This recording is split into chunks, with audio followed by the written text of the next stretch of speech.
Bonjour et bienvenue dans Cap vers l'entourage, une balado-diffusion qui met la lumière sur les membres de l'entourage de personnes atteintes de maladies mentales.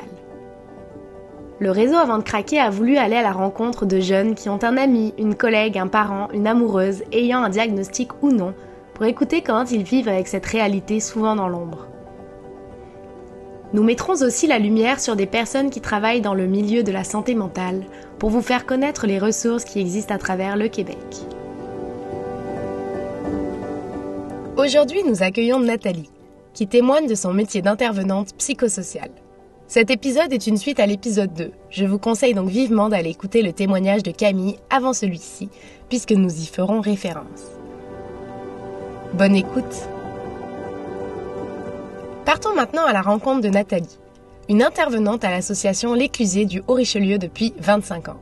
C'était son premier emploi et elle l'a gardé jusqu'à aujourd'hui. L'Éclusier est membre du réseau Avant de craquer depuis 2005. Comme la Boussole et d'autres organismes à travers le Québec, il offre des mesures de soutien aux membres de l'entourage d'une personne qui présente des manifestations cliniques de maladie mentale. Dans le fond, comme Camille l'a fait, si tu as un proche qui vit avec une maladie mentale, tu cognes à leur porte et ils sont là pour toi. Peut-être que tu tomberas sur Nathalie. Bonjour Nathalie.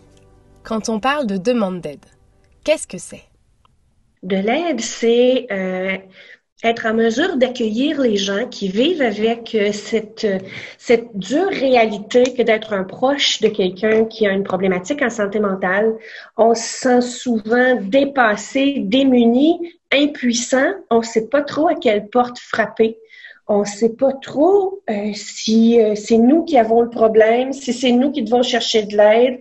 Donc, l'aide à l'Éclusier, c'est vraiment d'accueillir la personne dans son entièreté et d'essayer de pouvoir les aider à cheminer à travers tout ça en préservant leur équilibre qui est souvent un petit peu difficile à garder dans ces situations-là. Et comment est-ce qu'on reconnaît qu'on a besoin d'aide? Comment on en prend conscience? On prend conscience qu'on a besoin d'aide quand on est en déséquilibre, quand on est rendu que la situation nous envahit beaucoup, qu'on a de la difficulté parfois même à dormir.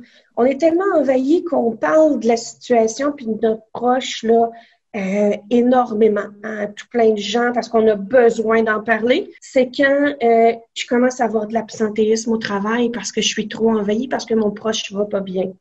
C'est quand moi-même, je perds pied et que à ce moment-là, c'est trop pour moi. Des fois, je vais avoir des gens qui vont être en arrêt de travail, ils savent pas trop pourquoi, puis ils vont arriver ici avec toute leur... C'est toute une grosse montagne à un moment donné.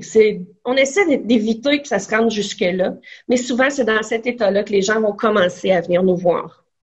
Est-ce que tous les membres de l'entourage, en particulier les 18-25 ans, ont les mêmes symptômes de souffrance? Est-ce que leurs demandes d'aide se ressemblent? Oui puis non. Je pense que chacun, on a notre propre résilience, notre propre capacité à s'adapter, notre propre capacité à endurer aussi. Quand ce sont des conjointes, quand on a 18-25 ans, c'est souvent ça qu'on va rejoindre, des conjoints-conjointes. Des fois, ils vont m'arriver là vraiment submergés parce que c'est très gros ce qu'ils vivent. Puis des fois, ils vont arriver parce qu'ils ne veulent pas en parler aux gens autour d'eux parce qu'ils se trouvent un petit peu dans des situations où est-ce qu'ils ont peur de se faire juger, dans des situations où ils ont peur de la réaction des gens autour. Ils vont arriver avec beaucoup de questionnements, pas toujours avec beaucoup d'envahissement, mais c'est quand même suffisamment envahissant pour qu'ils viennent chercher de l'aide. On va avoir 18-25 ans que ce sont leurs parents qui sont touchés, puis là, on va avoir une rechute parce que, tu sais, dans la maladie mentale, ça fluctue. Il y a des moments où ça va bien, des moments où ça va moins bien. Donc, souvent dans une rechute, les 18-25 ans, ça va être des enfants de quelqu'un qui est atteint. On peut aussi avoir des conjoints-conjointes. Ils vont venir souvent de façon ponctuelle. Je me pose des questions, je sais pas quoi faire, j'ai une nouvelle relation, c'est envahissant, qu'est-ce que je fais avec tout ça? Ils viennent de façon ponctuelle, ils viennent valider les informations qu'ils ont, ou des fois valider les décisions qu'ils sont en train de prendre. Mais ils restent pas nécessairement très longtemps, mais on va les voir quand même là, assez régulièrement. Pas aussi régulièrement que je le voudrais, mais on en voit quand même quelques-uns. Ça, des fois, c'est des conjointes. Oui, mon conjoint, bon, il vient d'avoir un diagnostic, je ne le savais pas, ça fait 2 semaines qu'il y a ce diagnostic-là. Et là, tout le monde me dit de partir en courant et de le laisser, mais Nathalie, moi, je l'aime. Et oui, mais regardez ça, c'est quoi que ça implique? Est-ce que c'est tes limites, toi, dans la vie? Comment tu peux garder ton équilibre? Moi, je dirais jamais va-t'en ou brise la relation ou peu importe. Surtout si la personne devant moi me dit qu'elle veut travailler à préserver son équilibre pour pouvoir rester en relation. Fait que, on travaille toujours avec la personne qui est devant nous puis avec ses besoins à elle, pas les valeurs que moi je peux avoir ou ce qui pourrait, ce que moi je crois qui serait le mieux ou pas. C'est pas ça. La priorité, c'est vraiment la personne qui est devant moi puis ce qu'elle veut faire, elle, avec ses propres valeurs. Justement, pourquoi eux, ils iraient chercher de l'aide alors que c'est leur proche qui a atteint de maladie, qui a un diagnostic, des symptômes? Les familles sont pas toujours très informées de ce qui se passe. Hein. C'est la psychiatrie, c'est souvent quelque chose qui est un peu tabou. On en parle peu. Nous, on est des professionnels, hein, on travaille avec ces problématiques-là à longueur de journée. Donc, je vais être capable d'informer les familles sur ce que c'est, les impacts. C'est quoi le symptôme? C'est quoi qui n'est pas un symptôme? C'est quand il faut que je m'inquiète, puis c'est quand je peux lâcher prise un peu. Des fois, de mieux comprendre permet de pouvoir être capable de beaucoup mieux interagir et être moins inquiet tout le temps. C'est quand je comprends pas et que je suis un peu dans le flou que je vais m'inquiéter pour tout. Puis nous, on appelle ça être hyper vigilant. Hein, l'hypervigilance, là, c'est quand je suis vigilant à tout. Là, j'ai comme une loupe de Sherlock Holmes qui va observer, scruter tout. Et c'est épuisant, ça, quand on a ça. Et nous, on va les aider à être capables de rationaliser tout ça et peut-être de juste reculer un peu, avoir une image peut-être un peu plus reculée, posée, pour pouvoir être capable d'agir seulement aux endroits où ils ont besoin d'agir. Prendre du recul. Oui, prendre du recul. Tu sais, des fois, là, quand on a 18-25 ans, on est bien entouré, hein, d'amis, de famille, puis tout ça. Ils n'ont pas toujours, par exemple, les réponses justes à me donner. On va avoir souvent, j'appelle ça des recettes de grand-mère, là, mais chacun va me donner son opinion, sa recette sur ce que je devrais faire et tout ça. Des fois, ça ne fait pas mon affaire. Hein. Des fois, on me dit « Ah, pourquoi tu es avec cet homme-là? Tu devrais le quitter, nanana. » Et la personne qui est dans cette relation-là, qui est devant moi, elle ne veut pas le quitter. Elle l'aime. Elle veut juste mieux comprendre puis être capable de prendre une décision éclairée sur la situation. Donc, nous, on va toujours avoir un regard qui est plus neutre, plus sans tabou. Hein? On va prendre la personne comme elle est et elle ne m'envahira pas, moi. Tandis que si elle parle de ça à toutes ses petites amies ou tous les gens autour, ils vont peut-être trouver ça lourd. J'aime mieux qu'elle parle à quelqu'un de professionnel que de s'isoler. Hein, parce que ça finit par faire ça, ils s'isolent, puis ils ne savent plus quoi faire, puis ils restent tout seuls avec la difficulté qu'ils ont. Donc, un professionnel, c'est ça. C'est sans tabou, avec juste l'authenticité de la personne qui est devant nous. Et puis, les compétences, les connaissances aussi, pour être capable d'utiliser les bons mots, j'imagine. Ils sont des fois plus justes. Hein, que, Internet, c'est bien le fun, là, mais on trouve tout puis son contraire. Donc, c'est difficile d'avoir l'heure juste sur ce qui se passe. Et si je cherche des choses, là, je peux trouver tout. Hein? C'est de la faute de ci, c'est de la faute de ça, c'est de ta faute à toi. Nous, on ne va pas avoir le focus sur la personne qui est malade. On va avoir le focus sur la personne qui est en avant de nous pour pouvoir l'aider à reprendre puis à garder son équilibre. Nathalie nous partage une intervention qui l'a marquée. Une jeune fille dont la maman est atteinte de maladie mentale est venue voir son organisme il y a quelque temps. Elles avaient toutes les deux construit une relation comme elles pensaient qui était le mieux. Et c'est le conjoint qui a fait réaliser à cette jeune femme-là que peut-être que c'était pas si normal que ça, qu'elle paie l'appartement de sa mère, puis qu'elle paie aussi l'Hydro-Québec, puis qu'elle paie le bel téléphone, puis qu'elle paie tout plein de choses pour l'appartement de sa mère, qui n'était même pas le sien. Fait que il a fallu qu'on remette en place des choses, qu'on regarde un petit peu les limites de chacun. Elle s'était juste pas rendue compte qu'elle avait dépassé avec les années, hein, parce que ça c'est insidieux, hein, c'est un petit peu, on pense qu'on est correct. et finalement reprendre son équilibre. Elle est repartie avec quelques rencontres là, avec une vision un petit peu plus claire de ce qu'était son rôle, parce qu'elle prenait tous les rôles à ce moment-là. Donc, elle est repartie plus en équilibre, plus sereine avec ses choix, parce que il faut faire des choix, puis des fois, on se sent coupable. Hein? Fait que on avait organisé tout ça. Fait que non, ça s'était super bien passé. Qu'est-ce que tu vas faire quand il y a un jeune qui arrive, qui a un conjoint, qui a eu un diagnostic? Quels conseils tu vas donner? Quelles sont les étapes un petit peu de ce que tu vas faire? Je ne vais pas nécessairement leur donner de conseils parce que sinon, c'est teinté de moi. Hein? On va plutôt regarder, c'est quoi toi tes difficultés? C'est quoi tes craintes? C'est quoi tes questionnements par rapport à ça? Que là, il y a plein de préjugés, d'informations non fondées, de choses entendues un petit peu partout. Donc, on va partir par un petit peu, qu'est-ce que c'est cette affaire-là? Dans ta vie à toi, c'est quoi que ça a comme répercussion? C'est quoi qui te dérange? C'est quoi tes limites à toi? Pas ceux que tu veux mettre aux autres, ceux que tu veux faire respecter pour toi. Hein, c'est ton conjoint. Comment tu veux être en relation? Comment tu vois ça, toi, une relation avec quelqu'un?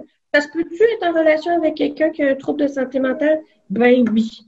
Quand on est capable de se préserver, quand on est capable de lâcher prise sur ce qu'on a à lâcher prise, quand on comprend ce qui se passe, on est capable de prendre un petit peu de recul et de se protéger, prendre soin de soi. Souvent, là, prendre soin de soi, là, c'est un leitmotiv là, qu'on a ici beaucoup, parce que si je suis pas capable de m'occuper de moi, comment je vais être capable de m'occuper de mon proche? Donc, souvent, quand ils partent après la première rencontre, on leur donne des devoirs. Et souvent, moi, ça va être, ça te tenterait pas d'aller faire une promenade sur la bande du canal ou va te chercher un café glacé, t'aimes ça, puis profite-en, prends soin de toi un tout petit peu tout le temps et le plus souvent possible pour pouvoir être capable d'élargir cette capacité à prendre soin de soi pour pouvoir être en équilibre. Mais c'est pas toujours facile de prendre soin de soi. Quand je leur parle de ça, je leur parle pas de ça au départ, hein, à la rentrée, au début de la rentrée, de la rencontre, parce que c'est quand ils arrivent ici, c'est beaucoup moi, je veux que vous guérissiez mon proche, je veux de l'aide pour mon proche, je veux que lui guérisse. Ils se rendent compte rapidement que oui, hein, je suis là, mais je suis là pour les aider, eux, à aider leurs proches. Je suis là pour préserver leur équilibre pour qu'ils soient présents auprès de leurs proches. Fait que ça coule de source, mais si je parlais déjà dans la première demi-heure de prendre soin de soi, ils me diraient t'es pas correct, t'as rien compris, c'est pas moi qui ai le problème, c'est lui. Puis, Nathalie m'explique que pour vraiment prendre soin de son proche, il faut avant tout prendre soin de soi. Sinon, ce n'est pas un équilibre qui est durable. Je comprends que le risque est que cela devienne trop envahissant à un moment donné et que mon proche ne sera plus le seul malade. Nous serons deux. C'est pour ça que c'est important de prendre soin de moi et d'aller chercher de l'aide professionnellement pour maintenir cet équilibre. En fait, aller consulter, c'est me préserver. Hein? Quand on a 18, 30, 25 ans, on a l'impression qu'on a la vie devant nous, puis tout est toujours plus important que moi. Je suis dans un tourbillon, tout tourne rapidement, sauf que ça gruge et ça use de ne pas consulter quand on est dans une situation comme celle-là. C'est sûr que si je prends pas soin de moi, si je vais pas consulter et que ça dure, ben ça va finir par prendre toute la place. Donc, vaut mieux agir de façon précoce et dire, bon, je vais aller consulter, je vais aller voir qu'est-ce qu'il y en a. De toute façon, c'est gratuit. Je vais avoir une vision plus claire de ce qui se passe. C'est sûr que c'est très facile hein, d'aller chercher de l'aide là, sur Internet. Je vais chercher des informations, c'est pas les bonnes. Finalement, ça me sert pas. J'ai beau téléphoner à mes amis, c'est beau, mais des fois, ils me disent des affaires que ça me tente pas d'entendre. Ou je deviens très envahissante, puis je vais me retrouver isolée.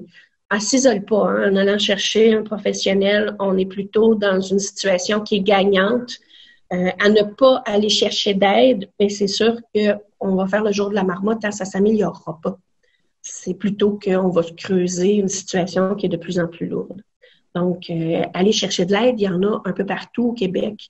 Donc, on n'a pas, en tout cas pour nous, à l'inclusion, on n'a pas de liste d'attente nécessairement. Je pense pas qu'on ait des listes d'attente épouvantables là, dans les associations. Donc, c'est de l'aide qui est quand même assez rapide et de l'aide professionnelle. Et quand on va chercher de l'aide parce qu'on est dans une relation avec un proche atteint de maladie mentale, est-ce que l'aide qu'on va chercher peut nous aider sur d'autres plans dans notre vie? Ben oui, elle aide partout. Hein? Si je te dis de prendre soin de toi et de faire attention à tes limites et de ne pas te surcharger, d'essayer de pouvoir prendre des petits moments off, hein, où est-ce que mon cerveau arrête de travailler, arrête de penser, ben, c'est aussi bon quand je suis au travail. Je vais apprendre à mettre mes limites auprès de mes collègues, auprès de mon patron, auprès de mon travail. Prendre soin de soi, aller chercher de l'aide pour pouvoir faire attention et être vigilante par rapport à mon propre équilibre, ben c'est dans toute ma vie que je vais pouvoir mettre ça en pratique. Alors, j'ai eu envie de parler d'engagement avec Nathalie. Ça peut faire peur de se projeter sur le long terme et ça vaut aussi pour la recherche d'aide. Est-ce que d'aller voir une intervenante, ça veut dire que je m'engage pour toujours dans mes relations? Est-ce que je vais devoir aller toute ma vie consulter? Ben non. Elle veut juste dire que aujourd'hui, ici et maintenant, je veux pouvoir être capable de vivre cette relation-là le mieux possible. Que je vais être en équilibre, tout simplement. Ça veut pas dire que je vais être aidée pour le reste de ma vie, puis ça veut pas dire que la personne va se faire dire « faut que tu arrêtes ça tout de suite parce que c'est trop envahissant ». Ça veut juste dire « aujourd'hui, ici et maintenant, je m'occupe de moi ». Je m'occupe de moi par rapport à moi parce que l'autre à côté, c'est lourd.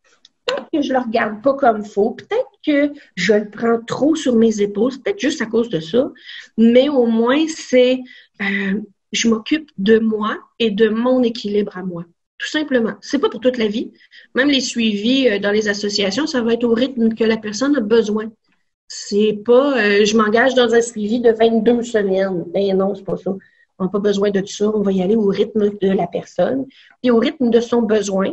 Puis des fois, ils viennent puis ils repartent, tout va bien. On les voit revenir 6 mois plus tard parce que finalement, ça va pas si bien que ça. Donc, quand on a un lien avec une association, c'est pas un engagement, c'est plus un réseau, un filet de sécurité. Ce filet de sécurité dont Nathalie nous parle fait vraiment écho au témoignage de Camille, que nous avons entendu dans l'épisode 2 de Cap vers l'entourage. Elle, qui a consulté tôt à l'adolescence pour apprendre à mieux accompagner sa maman, ne ressent plus le besoin actuellement d'aller cogner à la porte d'un organisme. Elle avait souligné que si elle en ressentait à nouveau le besoin à l'avenir, elle n'hésiterait pas à retourner voir l'association de sa région. En fait, là, une phrase que je me suis dit un jour, là, je pense que je vais la faire peindre sur un de mes murs de bureau, c'est « À l'impossible, nul n'est tenu ». Ça veut dire arrête d'essayer de tout faire, arrête d'essayer de tout planifier, arrête d'essayer de faire que tout soit parfait. Fais juste faire ce que tu peux. C'est tout. Donc, à l'impossible, nul n'est tenu. Pour moi, c'est quelque chose qui revient toujours dans toute ma vie, dans la plupart de mes suivis, parce que des fois, on s'en demande trop. Puis, juste de pouvoir être capable de relativiser, c'est aidant. Donc, ça enlève le poids, tout simplement. Merci beaucoup. Ça me fait plaisir. Vous venez d'écouter le 3e épisode de Cap vers l'entourage. Merci à Nathalie d'avoir témoigné sans filtre, sans tabou. Elle met tout son cœur dans ce métier et vous encourage vivement à aller rencontrer un ou une intervenante dans un organisme de votre région, si vous en ressentez le besoin. La demande d'aide est multiple. Chaque situation est différente et les professionnels savent comment outiller toute personne pour apprendre à mieux se connaître et connaître son proche. Et merci à vous, auditeurs, auditrices. Suivez le réseau avant de craquer sur Facebook et sur notre page Instagram, Aider sans filtre. N'hésitez pas à aller visiter nos 2 sites web, aidersansfiltre.com et réseauavantdecraquer.com. Vous y trouverez sans doute des réponses à vos questions. Surtout, parlez-en autour de vous. Envoyez-nous vos commentaires. Ensemble, mettons la lumière sur les membres de l'entourage et brisons les préjugés entourant les maladies mentales. Et bien sûr, on vous retrouve pour notre prochain épisode.